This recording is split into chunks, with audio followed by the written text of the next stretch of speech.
नमस्कार, आप देख रहे हैं जनता टीवी। मैं हूं आपके साथ अमन त्रिपाठी। बुलेटिन में रुक करेंगे उत्तराखंड से जुड़ी कुछ अहम खबरों की ओर। देहरादून में 22वीं उत्तराखंड राज्य जूनियर और सीनियर बैडमिंटन चैंपियनशिप का शुभारंभ किया गया, जिसमें मुख्य अतिथि के तौर पर सीएम पुष्कर सिंह धामी भी मौजूद रहे।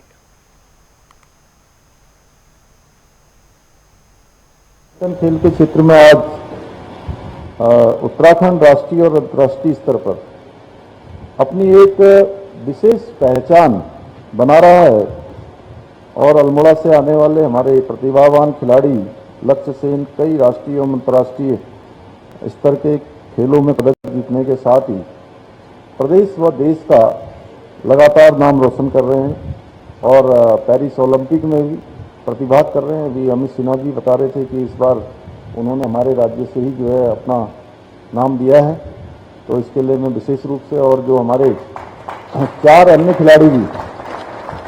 अन्य खिलाड़ी भी हम सबके बीच में से वहाँ प्रतिभाग कर रहे हैं, तो ये भी हमारे लिए बहुत गौरव की बात है। मैं उन सबको बहुत बधाई देता हूँ। लक्ष्य के बड़े भाई चिराग ने भी इस वर्ष का सीनियर राष्ट्रीय खिताब जीतकर निश्चित रूप से उत्तराखंड का गौरव बढ़ाया है। इसके साथ ही अदिति भट्ट, ध्रुव रावत, मनसा रावत, गायत्री रावत, ध्रुव नेगी, अंश नेगी, अभिनव कंडारी, आन्या बिष्ट एवं एंजल पुनेरा जैसे अनेक खिलाड़ी।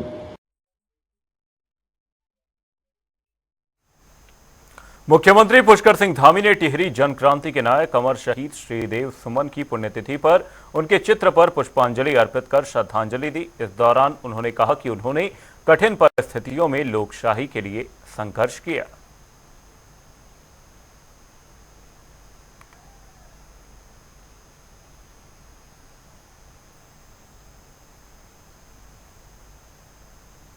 दिल्ली में केदारनाथ धाम मंदिर बनाने के मामले में कांग्रेस लगातार सरकार पर हमलावर है। इसको लेकर कांग्रेस की ओर से केदारनाथ प्रतिष्ठा रथ यात्रा की रक्षा यात्रा की शुरुआत की गई। कांग्रेस प्रदेश अध्यक्ष करण माहरा ने हर की पैड़ी पर पूजा अर्चना कर यात्रा की शुरुआत की। बता दें कि ये यात्रा विभिन्न पड़ावों से होते हुए केदारनाथ धाम तक जाएगी।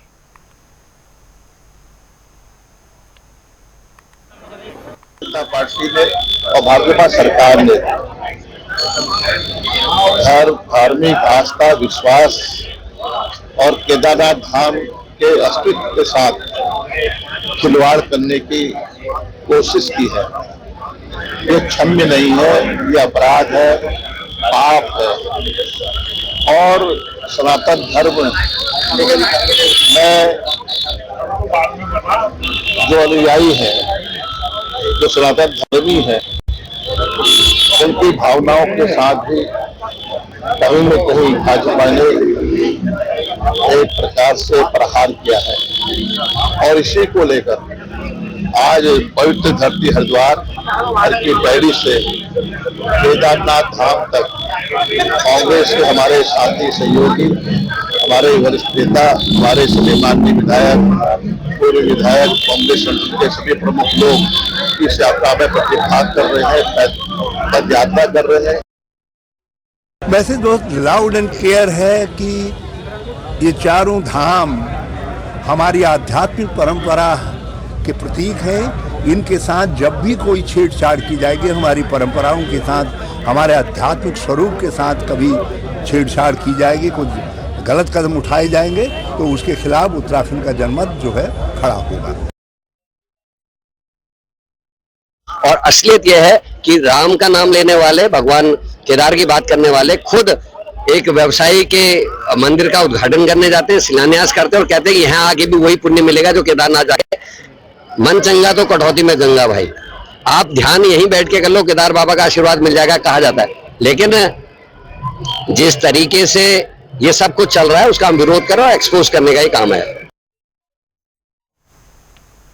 उत्तराखंड के स्वास्थ्य मंत्री धन सिंह रावत ने प्रधानमंत्री नरेंद्र मोदी से मुलाकात की। इस दौरान उन्होंने पीएम मोदी के तीसरी बार प्रधानमंत्री बनने पर उन्हें बधाई दी है।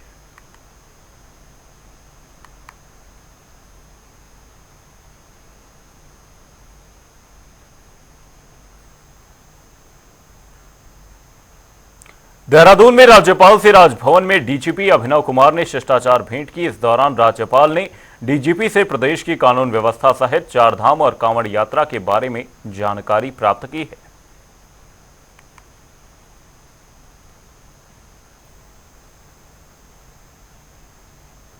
वहीं केदारनाथ बचाओ यात्रा को लेकर बीजेपी की ओर से लगातार हमला किया जा रहा है। दरअसल बीजेपी के प्रदेश कार्यकारिणी सदस्य डॉक्टर विशाल गर्ग ने कांग्रेस की बुद्धि शुद्धि के लिए गंगा घाट पर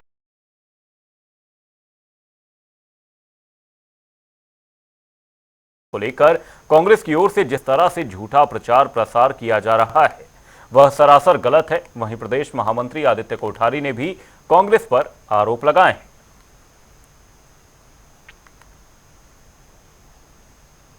करोड़ों हिंदुओं की आस्था के प्रतीक केदारनाथ धाम को लेकर जिस तरह कांग्रेस जो है वो झूठी और भ्रामक खबरें फैला रही है, जिस तरह के ढकोसले इनके लोग कर रहे हैं। सभी जानते हैं कि 2013 में जब केदारनाथ धाम में आपदा आई थी तो किस तरह से कांग्रेस की सरकार ने भ्रष्टाचार किया था और किस तरह से हरीश रावत ने सैकड़ों श्रद्धालुओं को, सैकड़ों हिंदुओं को मरने के लिए तब छोड़ दिया था। और आज ये लोग केदारनाथ धाम को लेकर भ्रामक अफवाहें फैला रहे हैं। इनके नेता हिंदुओं को हिंसक बताने का काम करते हैं। इनके नेता सनातन धर्म को कोसने का काम करते हैं। इनके नेता सनातन धर्म को डेंगू और मलेरिया बताने का काम करते हैं। आइए केदारनाथ धाम को लेकर जिस तरह के ढकोसले कर रहे हैं, ये तो वही बात होगी 900 चूहे खाकर बिल्ली हज को चली।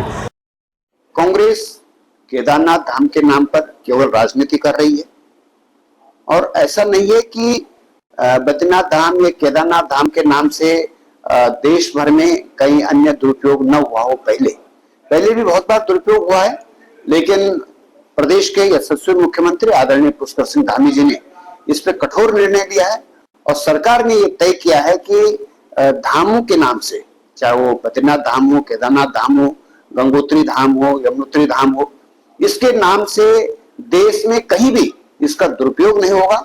इसके लिए कैबिनेट ने निर्णय ले लिया है और इसके लिए भी ये प्रावधान किया जा रहा है कि अगर कोई इस प्रकार का दुरुपयोग कहीं होगा तो उसके लिए कानूनी कार्रवाई की जा सके। केंद्र सरकार ने उत्तराखंड में रेल परियोजनाओं के लिए 5,131 करोड़ रुपए का आवंटन किया है। इससे न केवल यहां चल रहे कार्य त्वरित गति से आगे बढ़ेंगे, बल्कि नई परियोजनाओं पर भी काम शुरू हो सकेगा। साथ ही उत्तराखंड में रेल नेटवर्क को सुदृढ़ भी किया जाएगा। वहीं सूबे के मुख्यमंत्री पुष्कर सिंह धामी ने प्रधानमंत्री और रेल मंत्री का धन्यवाद करते हुए कहा, उत्तराखंड विकास के लिए ये बहुत अच्छी बात है। इस बजट के जरिए रेल विस्तार और पुराने रेलवे नवनिर्माण के लिए कारगर साबित होगा। प्रधानमंत्री जी का और आदरणीय मुख्यमंत्री जी का धन्यवाद करता हूँ कि बजट में 5,000 से अधिक करोड़ की धनराशि का प्रावधान उत्तराखंड के अंदर रेल के विस्तार के लिए, पुराने जो हमारे रेलवे स्टेशन है उनके नवनिर्माण के लिए, सौंदर्यीकरण और नई रेल लाइनें आगे के लिए उसकी नीतियाँ बनाने के लिए जो प्रस्ताव उन्होंने वहाँ रखे हैं, निश्चित रूप से हमारे उत्तराखंड के लिए बहुत ही विकास के लिए बहुत अच्छी बात है। मैं आपने प्रधानमंत्री जी का और रेल मंत्री जी का धन्यवाद करता हूं। 2 सीटों पर हुए उपचुनाव के बाद अब सबकी निगाहें केदारनाथ विधानसभा सीट पर होने वाले उपचुनाव पर टिकी हुई हैं। दरअसल केदारनाथ सीट विधायक शैला रानी रावत के निधन के चलते खाली हुई है। ऐसे में अब केदारनाथ विधानसभा सीट पर चुनाव होना है। वहीं सीट पर बीजेपी अभी से अपनी जीत का दावा कर रही है। वहीं बीजेपी प्रदेश मीडिया प्रभारी मनवीर चौहान ने कहा कि बद्रीनाथ और मंगलोर विधानसभा सीट पर भारतीय जनता पार्टी हारी है। वह कभी बीजेपी की नहीं है, पर बावजूद इसके वहां पर बीजेपी ने अपना वोट बैंक बढ़ाने का काम किया है। इसके साथ ही मनवीर चौहान ने केदारनाथ सीट पर जीत का दावा भी किया। चला रहे हैं क्यों भाई, किसका है? कि केदारनाथ में उपचुनाव प्रस्तावित है और जिस प्रकार से कांग्रेस के कार्यकाल में, चाहे उनके केंद्र में सरकार रही हो चाहे प्रदेश में सरकार रही हो, उनके कार्यकाल में बाबा केदारनाथ जी के धाम में, बद्रीनाथ जी में, यमुनोत्री गंगोत्री के विकास के लिए कोई भी काम उनकी सरकार नहीं कर पाई। और जब से नरेंद्र भाई मोदी जी ने केंद्र में बागडोर संभाली है, हमारे चारों धामों का चौमुखी विकास हमारी डबल इंजन सरकार ने द्वारा किया गया है। और हम बाबा केदारनाथ जी के धाम की बात करें तो केदारनाथ में जिस प्रकार से जिस आपदा को का जो दंड झेला, उसके बाद केदारनाथ जी का जो पुनर्निर्माण का कार्य हमारी सरकार के द्वारा किया गया। सैनिक कल्याण मंत्री गणेश जोशी ने कारगिल शहीद हवलदार सुभाव सिंह स्मृति द्वार का उद्घाटन किया। इस दौरान नवनिर्वाचित मेयर सुनील उनियाल गामा समेत भारतीय सेना के जवान और उनके परिवार के सभी लोग मौजूद रहे।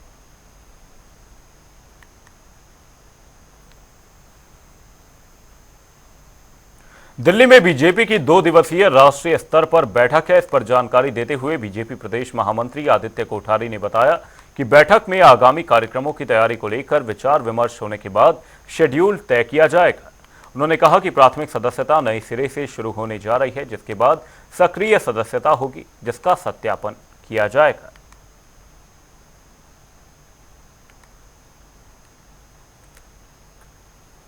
भारतीय जनता पार्टी का संगठनात्मक पर्व प्रारंभ हो रहा है और हमारी जो सदस्यता विगत सदस्यता थी, चाहे वो प्राथमिक सदस्यता रही हो चाहे सक्रिय सदस्यता रही हो, उसका कार्यकाल पूरा हो चुका है। और दिल्ली में भारतीय जनता पार्टी की राष्ट्रीय स्तर पर बैठक 25 और 26 तारीख को हो रही है। उसमें आगे के कार्यक्रमों पर विचार विमर्श होने के बाद एक शेड्यूल तय होगा और हमारी प्राथमिक सदस्यता एकदम नए सिरे से प्रारंभ होने जा रही है। सदस्यता का सत्यापन किया जाएगा और फिर हमारे बूथ अध्यक्षों से लेकर के चुनाव प्रारंभ होगा संगठन का। जहां एक ओर देश में कुछ नफरती लोग नफरत फैलाने की कोशिश करते रहते हैं, तो वहीं दूसरी ओर इसी देश में कुछ लोग ऐसे भी हैं जो भाईचारे और एकता की मिसाल पेश कर रहे हैं। दरअसल पिरान कलियार दरगाह साबिर पाक एक धार्मिक स्थल है जहां पर सभी धर्म के लोग अपनी आस्था लेकर जाते हैं। वहीं एक शिव भक्त कांवड़िया पिरान कलियार दरगाह साबिर प्रसाद चढ़ाने पहुंचा। तो हमने सोचा कि चलो हम दरगाह में दर्शन के लिए जाएं, तो हमें यहाँ के बहुत अच्छा लगा। यहाँ कुछ जो कहते हैं कि एक शक्ति है, पावर है, वो हमें यहाँ पे आके महसूस हुई। ठीक है, तो हमें यहाँ बहुत अच्छा लगा। हमें भाईजान ने जिस तरह से हमें रिस्पेक्ट दी है, उसका हम दिल से धन्यवाद। इस बुलेटिन में फिलहाल के लिए सिर्फ इतना ही। कहीं जाएगा नहीं। जनता डी पर खबरों का सिलसिला रहेगा जारी। तब तक के लिए नमस्कार।